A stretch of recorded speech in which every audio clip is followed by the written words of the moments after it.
this regulator could prohibit certain broadcast transmissions or certain platforms, even without a warning. What is that one shift or signal that makes you think that we are entering in a new era in Mexico? The main problem for telecommunication operators is how to monetize, is how to make their business sustainable in time.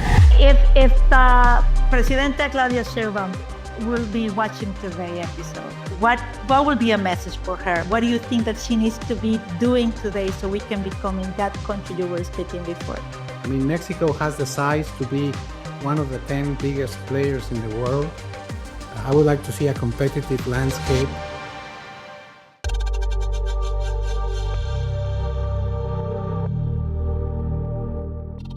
For over a decade, the big techs have been eating telecoms for lunch. And while these telco companies have built the pipes, the platform companies have been building the profits and rewrite the rules of the digital infrastructure. But now it may look a little bit different. The game might be changing. And this is because the telecom networks are becoming more accessible. Regulators are losing their independence, and then the hyperscalers are laying cables, launching satellite, are rewriting what it means to connect a country. In these episodes of the Tech Foresight podcast, Miguel Calderón, which is the leading voice of Latin America telecom transformation, is joining us to explore the shifting balance of power between telcos, platforms, and policymakers. And what is going to happen in the next decade of the digital infrastructure is going to be very interesting. Miguel Calderón is a Mexican engineer with extensive experience in the telecommunications and financial networks. For many years, he served as the head of regulatory affairs of Telefónica Mexico, and he was also the director of public policy strategy at Telefónica Hispam. Before joining Telefónica, he worked at Avantel as the CTO and CMO, and also had a lot of experience in the Citibank Banamex in various roles. Miguel, welcome to the Tech Foresight podcast. It is a pleasure to have you with us. You've been at the heart of Mexico telecom evolution, from policymaking, the infrastructure, to the push towards these open networks. And today, what we are trying to do is to look ahead in what the history of telecom in Mexico has for us. And I would like to start with something a little bit maybe more personal when you look into everything that has been happening in Mexico, especially in the telecom space right now. And I would like to ask you, what is that one shift or signal that makes you think that we are entering in a new era in Mexico? Wow. Well, I think there are two things, maybe three things. First, we're living in a innovation revolution. We're seeing new technologies. We're looking at new ways of doing things, more demanded competition in the environment. So the environment is changing. We're also in the midst of a geopolitical war. We have, three role models to follow. Obviously, the American model that is pushing for the big techs. We have the China model that is more center government, that is more government taking more spaces. And we're looking at the European model that is more trying to focus on the individuals, and therefore they believe that the best way to do that is to regulate more. So we're in the midst of all this, and in Mexico in particular, we are also in a very complex change due to the government is trying to get more involved in the telecommunication arena as a provider of telecommunication services.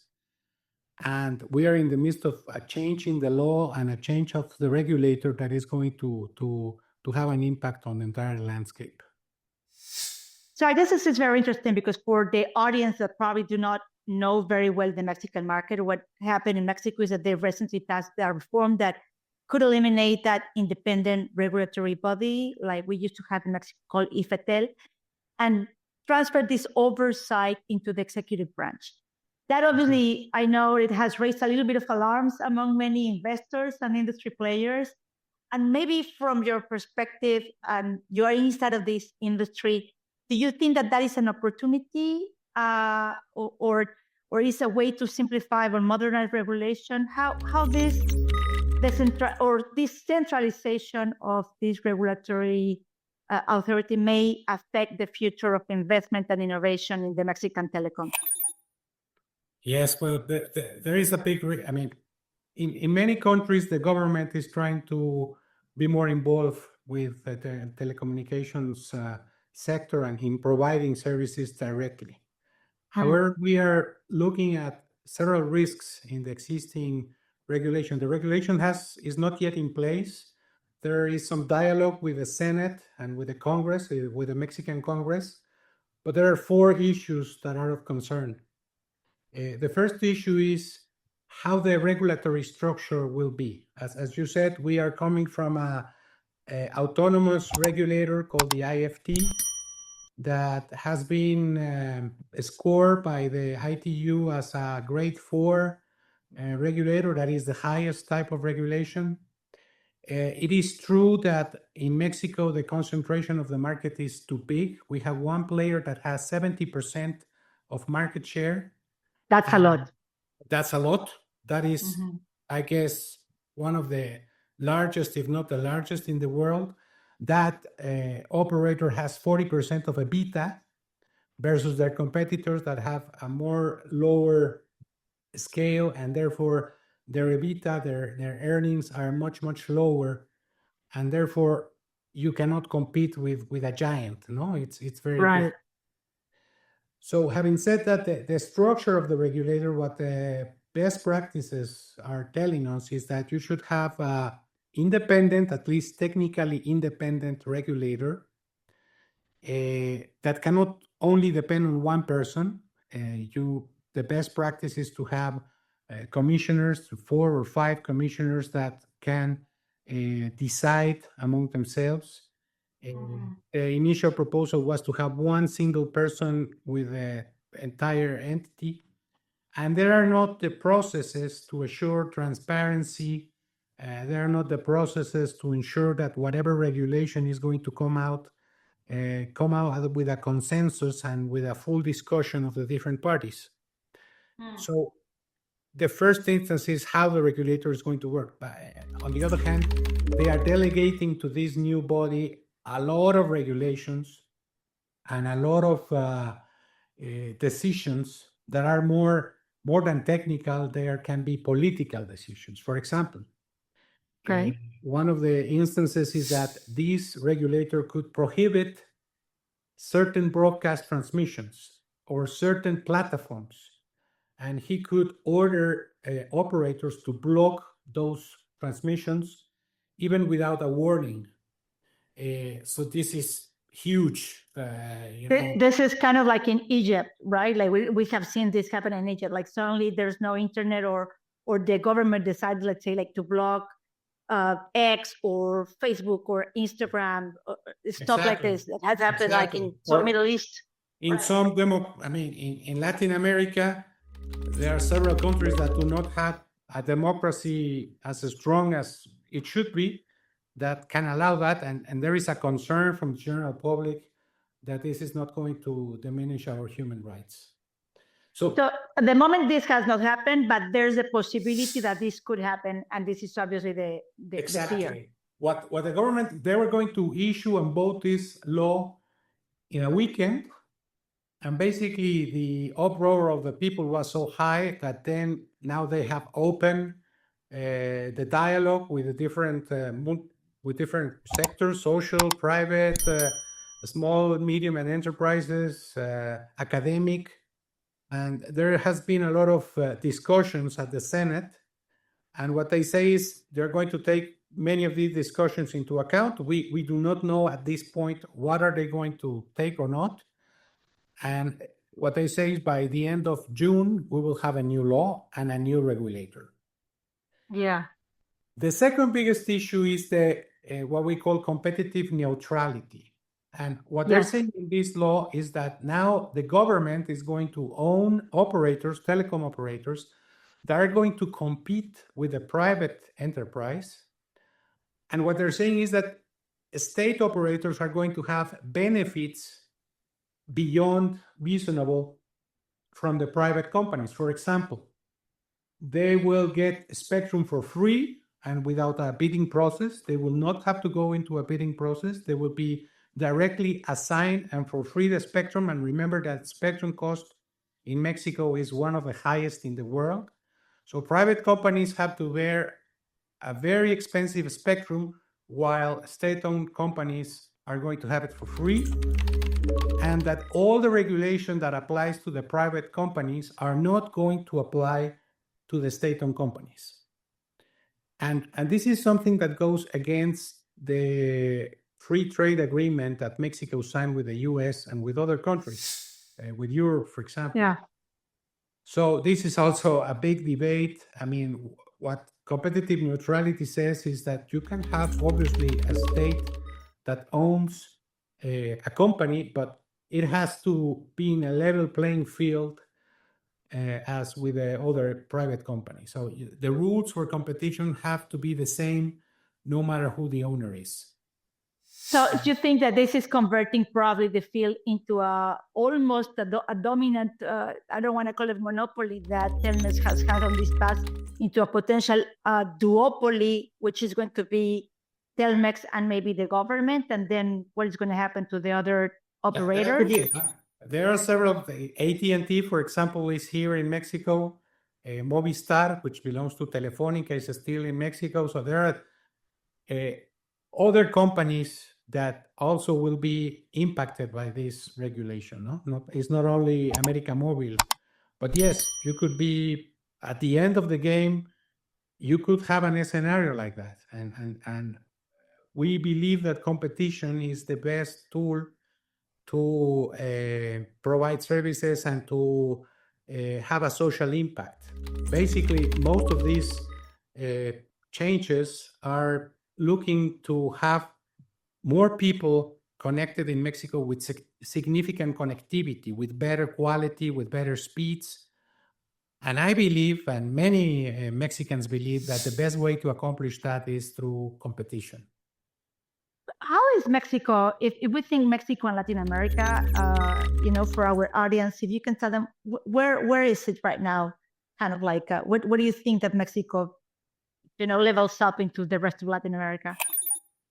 I mean, we have 95% of mobile coverage, which is not bad. It's actually really good. But if you go to 5G, for example, we have around 5% of penetration. So there are other countries like Brazil, like Chile, that are ahead of us.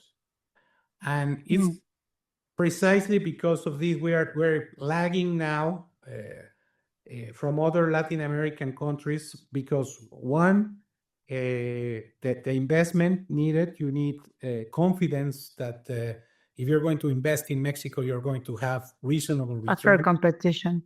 Yeah. So one is uncertainty, and the second is the cost of the spectrum. In the last auction of spectrum, it was declared desert. I mean, there was not enough players and there was a lot of blocks of the spectrum that were not assigned, and basically because the cost of the spectrum is very high in Mexico. What do you have an idea of how much high was it, like maybe compared to other countries? Yes, actually the IFT, the regulator, made a study about Mexico and compared it to another countries. And in some bands, some frequency bands, it depends on the frequency band that you are operating, but it can be 2 or 3 times higher than the average. Wow. And the other problem in Mexico is that the cost of the spectrum is not deciding in a bid. It's not decided by the different tenders putting bids. It's decided by Congress that is putting a tariff on the cost of the spectrum, and that tariff represents 90% of the value of the spectrum. So you're only bidding for the 10%, for the other 10%. But once you acquire that spectrum, you are committing yourself to pay this high price, and this is what needs to be changed. This is what needs to be changed, and there is a lot of literature on this: OCDE, GSMA, ITU, the IDB.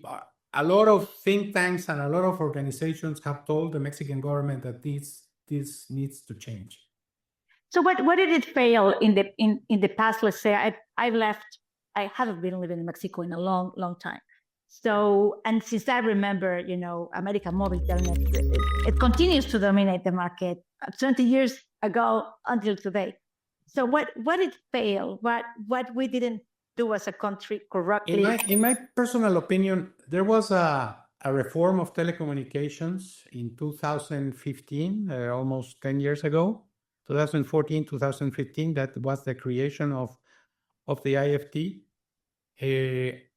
And the problem with that was that competition was, although they have all the IFT had all the power to make some changes. Really, the rules that they put in place were not follow up. They put many rules, but they did not follow up. So there was not. They didn't enforce them. Exactly, they didn't enforce them. And one of the main issues is the cost of spectrum. And the problem was that the IFT, although they tried to change that, according to the law and according to the Constitution, it was the Minister of Finance who has the last say. And obviously, the Minister of Finance didn't want to lose that revenue. So that was one of the problems. I see. So going back to the law, one of the third things that has an impact is the amount of power that they're getting and how does this can affect human rights. And for example, give me the first example was the provision of certain broadcastings or the cancellations of certain platforms without a due process.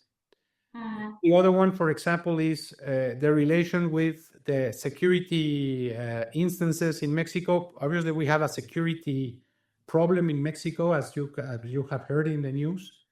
But the way to address that is not by giving all the power to the government without any process.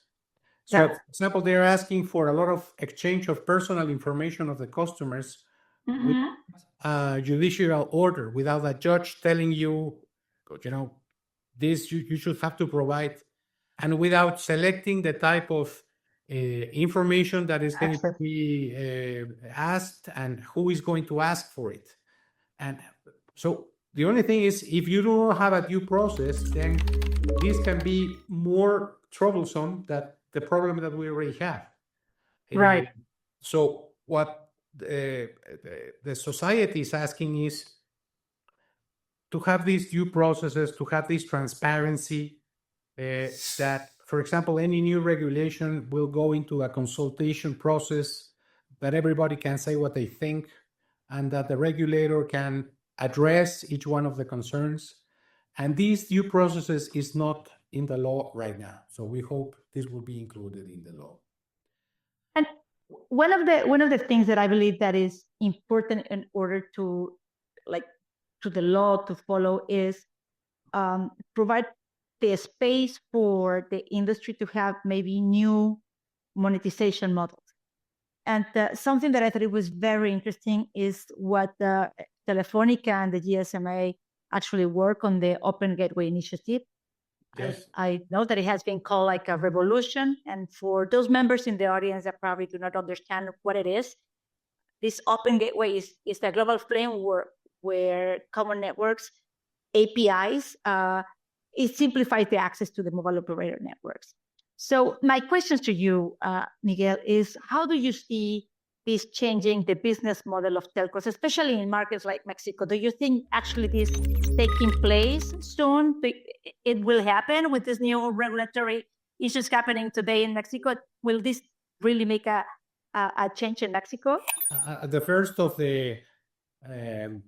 this chat, we talk about what are the three things that are moving this, and one of them is innovation. And innovation is this Open Gateway.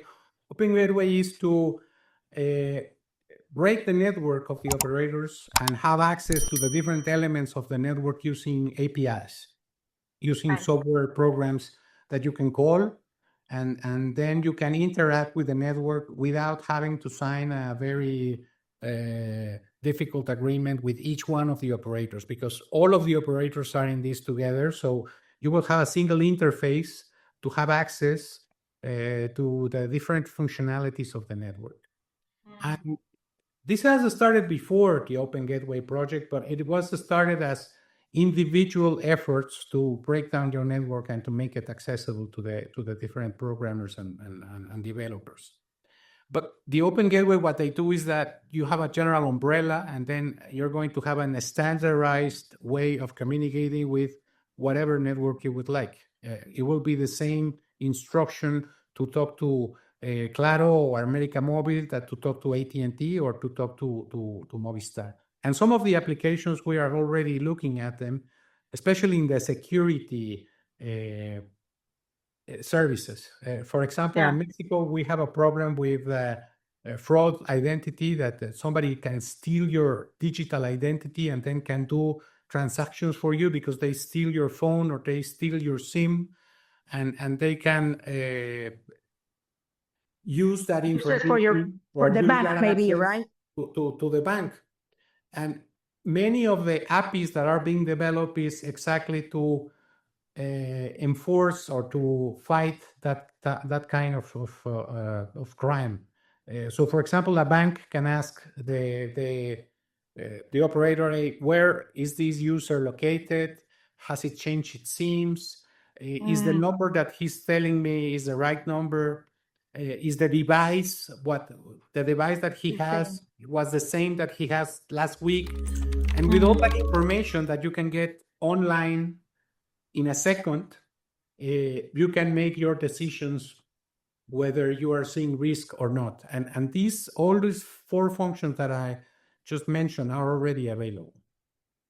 I like this because I believe that the inclusion of these programmable networks, it makes more viable other services. And I wonder if, do you see this only being available for licensed network operators, or you see also an opportunity for these new startups and other companies where they can bring this innovation back into the network?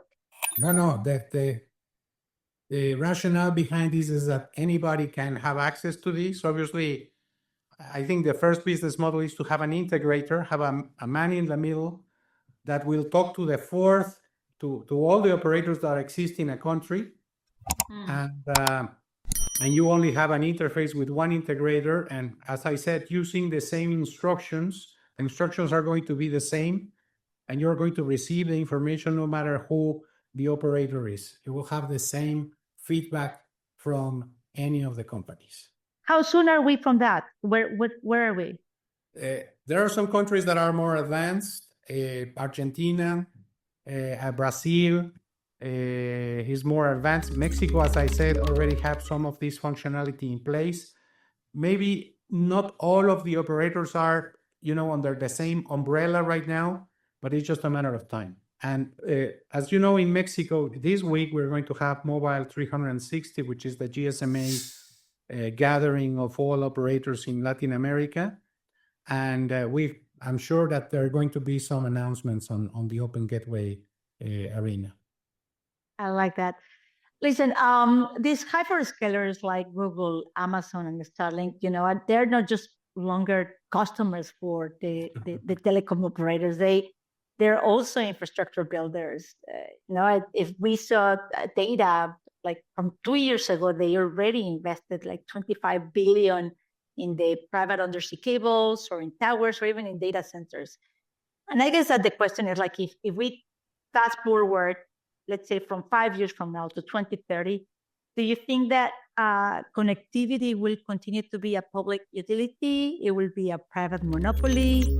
You think it could be like a globally shared infrastructure, maybe owned by this handful of corporate alliances? Where do you see this going? Well, I hope there is competition. I don't believe in monopolies. I believe that every time you have a monopoly, you have very strong deviations that hurts the user. So hopefully, will be competition. Right now, the discussion that there is with the big techs, with the hyperscalers, as you mentioned, is the use in the global environment. they say that 51% of all the traffic is generated only by 4 or 5 hyperscalers. In the case of Latin America, it's much, much worse. You have more than 80% of the traffic in 4 hyperscalers, in 4 big techs. And the problem is that the business model that they have is they can inject as much traffic as they want. And because of net neutrality regulation, operators are forced only to handle the traffic. And what they're saying is, this increase in traffic that we're having that is sometimes 30 or 40% every year, we're not going to get the revenues. We're not going to get the returns to make the investments to need to fulfill the traffic. And on the other hand, regulators regulate quality. And if your quality goes down because the traffic goes up, then operators are going to be impacted by fines, and they cannot handle that. There is a study of the GSMA that says that 30% of this traffic is not asked by the user. The user did not ask for the traffic. The traffic was injected by the big platforms for publicity or just for and we saw this, for example, in the COVID pandemic, that traffic shifted from the streets and from the offices to the households, and to manage that traffic and to be able to provide good services to everybody, there was a request from the operators to the big techs to for example, to download the encoding of many of these signals. There were some big techs that worked together with the operators, but there were some big techs that says, that's your problem. You have to, move my traffic and do whatever you want. In Latin America, the usage per subscriber is lower than in US or in Europe or in Asia. For example, in Mexico, we have between 6 and 8 gigabytes per user, while in Europe it's 15 gigabytes per user, and in Asia it's 30 gigabytes per user. So imagine if we reach those consumptions, the networks are going to get saturated. Now, what is the solution for that? Operators say, big techs have to pay me because the increase of traffic. Some of the governments are saying, big techs should go to provide money to a fund. So that can include more coverage. It is true that the big techs have invested, but they invested in the backbone of their network and the content providers of their network. They're not investing in the access part. And if you see the economics of any network, the biggest investment is in the access. It can be 10 to 1. So if I invest in a fiber to provide connectivity between a country, okay, that's good, excellent. But it's 10 times higher to provide the connectivity to coverage a large population. So this is a debate. And that brings me to another thought, because yes, you have the Googles or the Amazons probably either building or buying these dark fibers or fiber optics in between the facilities, and then you see other mobile network operators such as Telefonica also selling their properties, in countries in Latin America. But it's linked. They are doing that because the return on their investment is not what they expected. And they say, we're here we had a commitment to our stakeholders. And if there is not going to be any change in the law, in Europe, what they're doing, the Mario Draghi report, what they're doing is they're going to deregulate, they're going to lower down the cost of the spectrum. They are discussing how to address this issue of fair share, as they call it. So they are addressing the issue.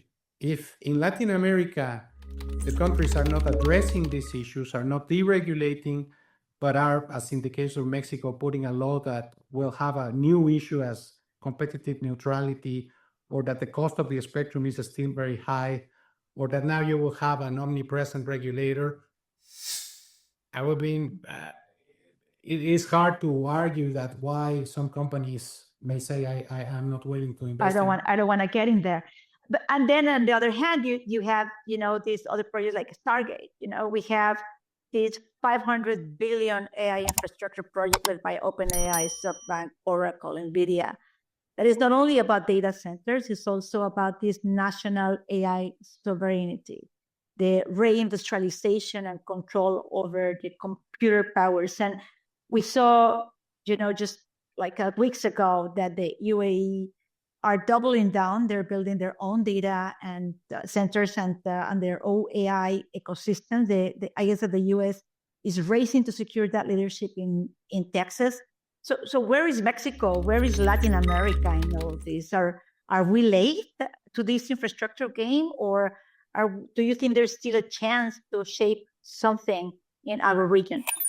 No, absolutely. I mean, there are a lot of trends that Mexican operators are following very closely. You mentioned AI. I don't believe there is any operator right now in the world that is not looking to AI first to stream their operations. They're investing in AI to stream their commercial relationships with the customer, the deployment, the maintenance of their network. All the network are being virtualized as part of this open gateway process.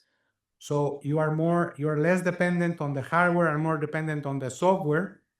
And obviously that has an involvement with AI. The other big issue is cybersecurity, and everybody is investing in cybersecurity because I believe also that cybersecurity is also going to be a feature in the future. Now we are only protecting our assets, but in the future, cybersecurity is going to be a differentiator. And you're going to say, who is the best carrier to handle my data, and who is the best carrier to provide me with a security and a confidence of going through the different webs. And I believe that is also going to happen, that it's going to become a differentiator. And also in this law that I mentioned, cybersecurity is not the same as cyber defense or cyber crime. And you have to have a balance into how much are you asking the operators and how much you are going into personal data, and how you are protecting. For me, 90% of cybersecurity has to be, teaching and creating the predefined processes so you are not getting to the problem. So that users have changed their passwords, that you have a secure way to access different platforms. It's more educational than just technical issues. And you have to put a focus on that. And in the drafts that we have seen in the Mexican initiatives is not that focus. It's more a focus on how the government can intervene more. And that has a concern as well. The thing that probably it bothers me, and maybe this is where you're going, but I want to just tell you that it bothers me is that if in Latin America we miss this way and we simply start leasing the infrastructure from abroad, the long-term cost that it will is going to be our digital independence. And I don't know, what do you think that this is going? Independence is where you have control of your data. I don't believe it's where your data is located. You might, for example, going back to Telefónica, has a huge data center in Colombia that serves different countries. Does that take away independence of another countries? Because we have a flow exchange of information every day. I think what we can make sure is that you have the different security procedures in place, and you have and that all the users have control of their data, and with the what we call it ARCO rights, that you can ask for your data, you can remove your data, you can change your data, that you have that control. For example, the Mexican government wants to build their own data centers and wants to have their own cloud computing services. The question is that the right approach? Do you have the economies of scale to make that sustainable, to make that secure? Because if you build it your own and you don't have the economies of scale, that Amazon Web Services have or that Azure has. And maybe even if it is your own data center, your own cloud computing, is going to be more exposed than if you have a professional dealing with that. Yeah.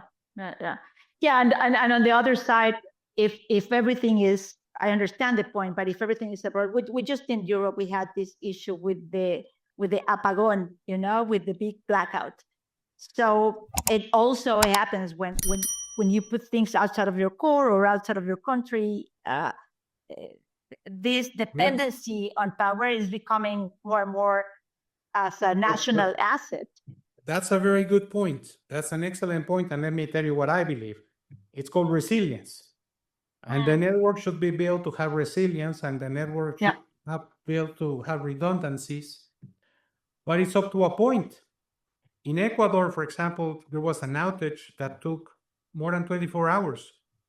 Operators have batteries to support 2 hours of operation without electricity.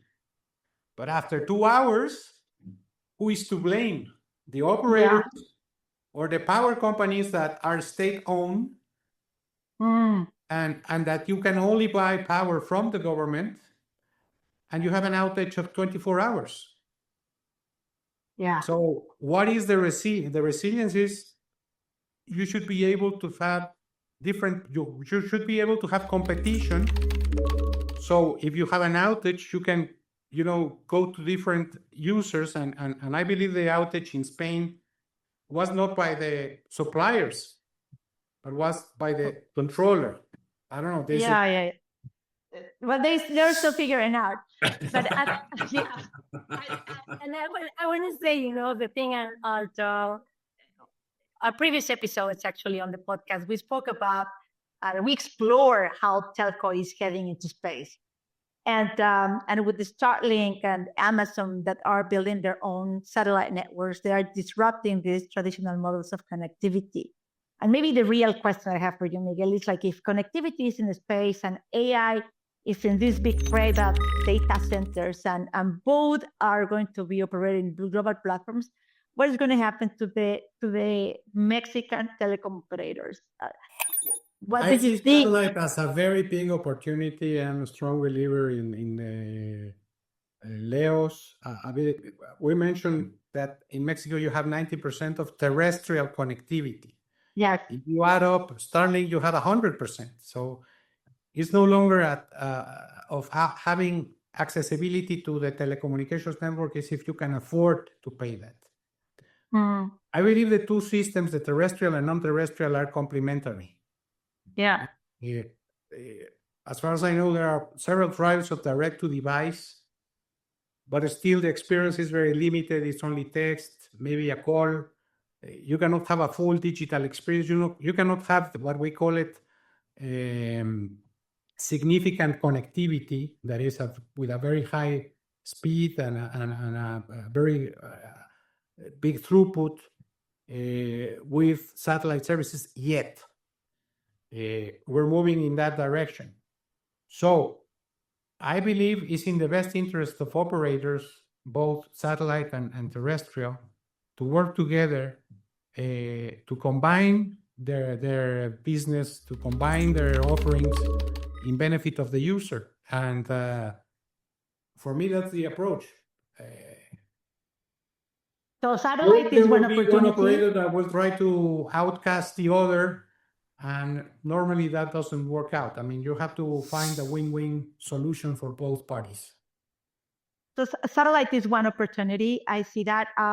What do you think that is the biggest opportunities or the emerging technologies that maybe players in this telecom can look forward to, let's say, the next 10 years? It's like, it just passed the time like this. What do you think that we should be looking at? I think right now the main problem for telecommunication operators is how to monetize, is how to make their business sustainable in time. Yeah. I think 5G was a big effort in order to do that. Most of the applications, most of the use cases of 5G, when you can monetize that, are still to come, are still more related to the private networks, the fixed wireless access type of thing. If it is just more speed and really what we have seen is that has not been translated to more revenues to the company. So Not yet. For the companies is to how can I make a more sustainable business, and this is how can I generate more revenues, going back to the open gateway thing, but how can I reduce the costs? And this is something that is very important. In the mentality of many regulators, this still is that mobile services is a money-making machine. This is not the case anymore. So in order to expedite this, we need to work out with everybody. We need to generate more revenues, but have lower spectrum costs. You are going to need more spectrum. You're going to need to deploy more radio stations, and therefore you need to have more permits. You need to pay more for energy. And if those things do not lower their cost, it's going to be very difficult. You will need huge amount of scale, like 70% of market share, in order to be sustainable. So Miguel, we are in this part of the program that I love. It's my favorite section because at the Tech Side podcast, we always take the moment to pause and look further ahead, but also beyond, let's say, policy, beyond platforms, and what is next. And what I'd like to do is just shift a little bit our gears for a moment. Let's talk about what is happening right now, and what do you imagine that it will, or what would you want to happen, let's say, in the years to come? So first, the 4 trends. This is the signals that you're watching that are actively reshaping the telecom and digital infrastructure landscape. You already speak about some of those.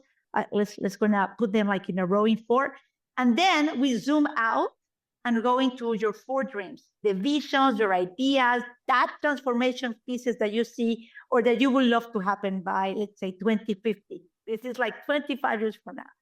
So, are you ready to take this deep dive with me? Let's find out. Okay. So 4 trends. I'm going to speak maybe the first trend, I don't know, in competition. Where do you see a trend in competition? Delete. I believe there has to be a change in the regulatory environment. I believe that the old way of regulating telecommunication has to change. I believe in share. You're going to see a lot more of network sharing, and that has some competitive angle that you have to look at. For me, sharing infrastructure, sharing access, sharing a spectrum does not necessarily mean that you have 2 operators, what is the word in English? Conspiring or against the public. No, it's the way to be more profitable, is the way to be more efficient. And this is going to create a new competition framework. And we have full convergence now. There are services that telecom operators are competing with the big techs, and the big techs are moving forward to providing direct telecommunication services. So yes, it has to be this change, and those are the 3 aspects that I see in competition. Okay, so well, you spoke already a little bit about regulatory, but then let's going to speak about that wave in AI. What do you see in the trends on AI happening? I believe everybody is going to be first to streamline their operations, streamline their relation with the customers, and then they're going to use that with quantum technology. We haven't talked about quantum technology, but artificial intelligence with quantum technology is going to be huge to provide better services. Cybersecurity will be definitely one of the first issues that they would use artificial intelligence to do that. What about tech giants, the hyperscalers, guys? What do you see as a trend? The problem is, again, for me, it's competition. If you are going to go into a very high concentration, I mean, to be able to have good LLMs and to have good at artificial intelligence, you have to have a scale. You need to have scale, and you have to have a lot of funding. So you're not going to see 100 players in artificial intelligence. You're going to see a few of them. And the thing is, how are you going to have a playing field and competitive access, not control, not too much concentration of these things? So for me, that is a concern. And the big techs obviously are investing huge. This is the future. I totally believe that this is the future. And I believe not at this stage, I think, but obviously it will have to be regulated at some point. So what, and maybe we can just merge this fourth trend on data centers, or what do you see that is going to, what is the next role of the telecom? For me, another thing that we mentioned is energy and sustainability. Mm-hmm. I think, and in here you will have to work out with two things hand in hand. First, to be more efficient in the use of data, in the use, of how you can process more with less electricity. How can you make your systems more intelligent to make a better use of the electricity that you have? And the other thing is how you can have access to different ways of energy. And cloud computing, for example, there are plans in Mexico to build cloud centers, and besides the cloud center, to have an energy supplier, a private owned energy supplier that is not does not pollute. How do you say it in clean energy? Yeah, clean energy, exactly. But going back to the regulations, you have to have the regulations in place that allows you to do that, because indeed, and energy is not only electricity, but it's water. For these cloud computing centers, they demand a lot of water. How are you going to recycle that water? How are you going to make a better use of that water? This is but do you see maybe the electricity? Because I know in Mexico we have CFE, right? Yes. Managing mainly the electricity. So do you see the trend that electricity companies are going to become maybe just the providers of the data centers just because of the access to the energy? Yes, we had an energy reform also about 10, 12 years ago. The previous government tried to shut that down. Mm-hmm. And I believe in this new government, they are seeing that although they want to have the control, but they want to have that the CFE owns at least more than 50% of the entire energy production of the country. They see the need to allow to the private sector to be more involved in the clean energy innovation space. So for me, that is good news, because this is part of the same that we need, in order to move forward, we need to have this in place.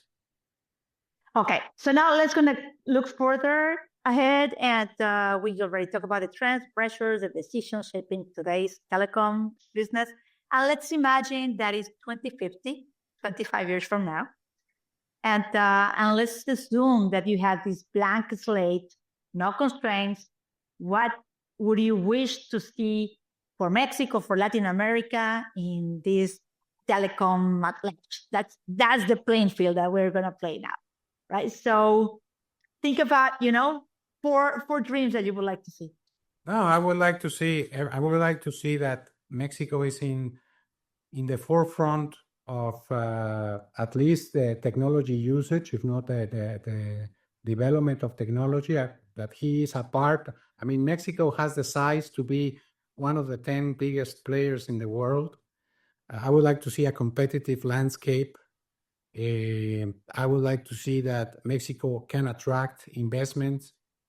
I would like to see that everybody in Mexico have access to the digital economy, and that is that they not only use the communications to communicate or to entertain, but they can use that to educate themselves, to do commerce. We have a very slow margin still of SMEs that are involved in electronic commerce. I would like to see a cyberspace that is secure, that is confident. I would like to see that our information is treated in a correct manner, that we have the control of our own data. I see that we're going to interact with different technologies, with non-terrestrial networks, with artificial intelligence, with blockchain, that we're going to be able to update our different technologies. And that means that we can also shut down very old technologies like 2G. We still have 2G in Mexico, that we are able to shut down that to move forward. Hopefully we don't have CDMA yet, Well, I want everything. I want Mexico to be at the par of any developed country. And I believe we can do it. I think so too. Okay, so I would like to probably just try to go here a little bit on the skill set, because there's a lot of kids that are studying, right now. They're in their telecom engineering or the thinking and what to do. So what do you think is that one skill that telecom leaders must master to stay relevant? Well, we need more engineers in Mexico. And we need more women to be engineers. Please. And although now, if you go to the universities, there are a lot of women studying engineering. In the workplace, they're not the same. It's not the same proportion. And I do believe that STEM things, mathematics, technology, programming, it's very important. So if any youngster is out there, this is a huge opportunity. It's not that difficult, and you're always going to have a job if you're going into that direction. Okay, if Presidenta Claudia Sheinbaum will be watching today's episode, what will be a message for her? What do you think that she needs to be doing today so we can become in that country you were speaking before? Today, not tomorrow. Yeah. What does she really need to do today in order for Mexico to become the right? This new law is going to be very important. My message will be the private sector and the social sector is not against the government. You can work with the social sector and with the private sector in order to fulfill. You will need them. 90% of the investment in telecom and in digital economy is not done by the government in any country. It's done by the private sector and the social sector. It was very interesting in these discussions that we have with the Senate, that rural communities and small, medium enterprises, they say, I need a fair play. I need a level ground in order for me to do the small investments that I need to do to connect my community. If I have the government on my back with regulation or providing services for free just for a political reason, this is not good for the country. And this was not the large transnational companies. This was very small companies asking for this. So in order to make this dream come true, we need from everybody to put their best effort. And the government should facilitate that. The government should not inhibit that. So if they will give you like one regulation law that say, Miguel, we're going to pass only this one, which one will it be? Well, we need a very good regulator, first of all, and we need to lower down the cost of spectrum. Got it. Okay, so another question I have for you is, we've been talking always about the future, but let's say that you can go back for a moment when you were 18 years old. What advice would you give to yourself? Wow. Medicine, maybe it's... Don't go to telecom, go to medicine. No.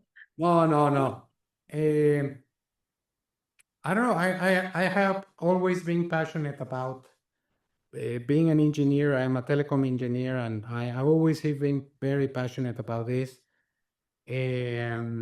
I believe that the one thing that will have changed is the way they privatize the telecom sector in Mexico. I will follow more the model of Brazil that break the companies and didn't create a private monopoly or quasi a private monopoly. I think Brazil is in a better shape right now than many of the countries of Latin America. I will follow that Competition. shape of Brazil. That's a very interesting one. And then if there's anything that probably you will say that people have misunderstood of who you are or who you've been, is there anything that you think that I don't know, maybe there's something that you will say that you wish people will understand better about you? No, I mean, I have worked all my life in the private sector. I have not been in the government. Although I was invited, I thought my better approach was in the private sector. I have been both in the engineering, in the technical aspect of telecommunications, as in the strategic and regulatory part of it. Also, I have been in sales and marketing, which it's very tough to be honest. But I think it's a wonderful sector. You never get bored. You always have to study. You always have to keep up with the changes, and this is a never-ending story. So what has been the best advice that you ever received?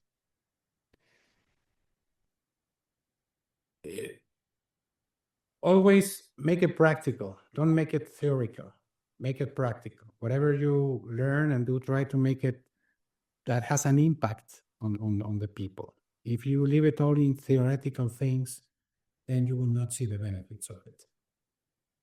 This is amazing. This is amazing. We have had like an amazing conversation. I guess that the three takeaways that I'm taking from today is that the telcos must evolve fast. They also need to negotiate their place in that ecosystem before that next wave of either platform dominance or whatever is happening, that they lock them out. Again, hopefully they do a better job than in the past.